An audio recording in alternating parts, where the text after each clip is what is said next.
د الخیام د کتونکو دپاره د خپلو ملګرو دپاره د خپلې علاقې د ښایسته ځایونو د هغه ځایونو کوم ځای کې چې واورې شوي دي هغه غرونو ته لاړ شو او هغه د کیمرې په سترګه د الخیام کتونکو ته وښایو.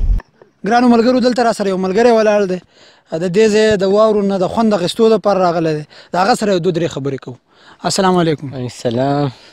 ملګري خپل پیژنګلو را سره وکړئ د کوم ځای نوم هم څه دی؟ زه خو د تینوړک سره تعلق ساتم او نوم مې فواد دی او دلته کې راغلي د ملګرو سره واقع چې ډېر ښایسته ځای دی او ډېر د مزو ځای دی واورې شوي دي او بس خوږېږي پکې خلک ډېر خوږ شو را هم غورځېدو. بس د دې خو مزه هم دغه یي که نه چې ملګري راشي انجای کړي یو بل په واورو وولي په دې واورو کې راوښویږي نو د دې پکنیک او د واورو د چکر مزه خو هم دغه یي که نه.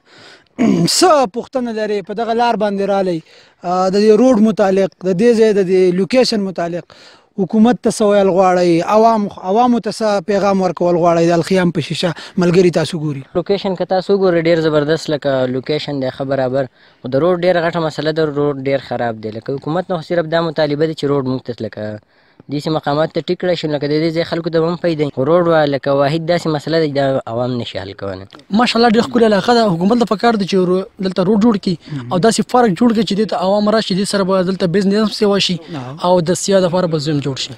بل خبره دا ده چې تاسو رالی نو دلته د خوراک څښاک چې کوم څیزونه دي هغه په اسانۍ سره میلاویږي که نه دغه خلکو ته وایي چې دا بلا سیلګري راځي نو هغوی د دلته خپل کاروبارونه هم کولاو کړي نو د هغوی به کاروبارونه هم چلیږي او کم سیلګري چې هغو ته به هم اسانتیا په دغه اړه څه وایي؟ دا خو پکار و چې لکه دلته داسې دوکانونه لا مرسته نشته دی نو چې کم ځان سره راوړي نو هغه به ډېره ښه وي دلته هم لکه یو پارک دوه شته دی خو چې کم ځان سره راوړي نو هغه به ډېره ښه وي. دغه ملګري خبرې تاسو واورېدې چې هوټل هم شته او دکانونه هم شته خو بیا هم کمی ډېر لري نو چې تاسو سیاه ورغړ ته راځئ نو پکار دی چې خپل خوراک د ځان سره تیار راوړئ. یاره دې علاقې متعلق خو زه دا ووایم چې ډېر ښکلی ځای دی او بس موږ راغلي یو انجوای کوو. محمد وصال. او په څوم کې سبق کوئ؟ څلورم کې. او واورو له راغلی؟ او جی. د کوم ځای؟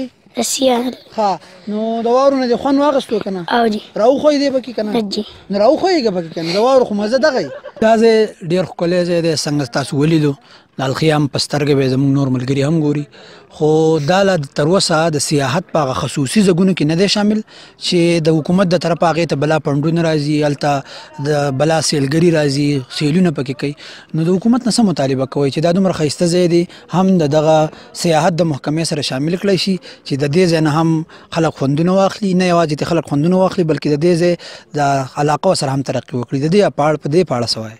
د دې په هکله دا وایو چې حکومت ته پکار ده چې دې له خپل فنډینګ دغه کړي او دلته دې یو ښکلی غوندې کړي دغه جوړ کړي پارک جوړ کړي نو خلک په هم زیات ځای راځي نو دلته به د خلکو دپاره به هم روزګار پکې پیدا شي او دلته به دا خلک هم ښه شي ورسره. حکومت ته دا اپیل دی دا روډ دې ورته صحیح کړي.